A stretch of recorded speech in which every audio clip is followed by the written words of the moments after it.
এই ডাক্তার ইউনুস লোকটাকে দয়া করে কেউ থামান তো এবার। এ কি শুরু করেছে এয়ারপোর্টে যাত্রীদের জন্য?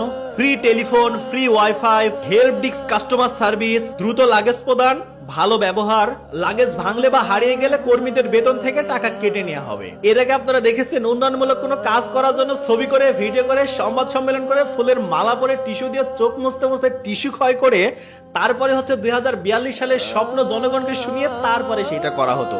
আর এই ডক্টর ইউনুসকে দেখেন, কোনো ঘোষণা দিল না, কোনো সেলফি তুললো না, কোনো ভিডিও নাই, সাংবাদিকদের নিয়ে কোনো সংবাদ সম্মেলনও করলো না, ফুলের মালাও গলায় দিল না, বাপ এবং সেই দাদার কোনো স্বপ্ন পূরণ করতে গেল না, নিজের কোনো স্বপ্ন পূরণ করতে গেল না, টিস্যু দিয়ে চোখের পানি মুছলো না, সে একটা টেলিফোন করে দিল, সবকিছু সমাধান হয়ে গেল। আসলে এর দ্বারা একটা জিনিসই প্রমাণ হয় যে শিক্ষিত মানুষ কথা কম বলে এবং কাজ বেশি করে। এইবার বাংলাদেশ যাতে ঠিকই বুঝতে পেরেছে যে আসলে আমরা কোন রত্ন পেয়েছি। ঠিক আছে, তো এই রত্নকে আপনারা ধরে রাখেন, আমাদের বাংলাদেশকে একসময় বিশ্ব দরবারে দেখবেন নাম্বার 1 পর্যায়ে নিয়ে যাবে। তো ডক্টর ইউনুস সাহেবের প্রতি শুভকামনা রেখে আজকের ভিডিওটা শেষ করছি। সবাই ভালো থাকবেন, সুস্থ থাকবেন, আল্লাহ হাফেজ।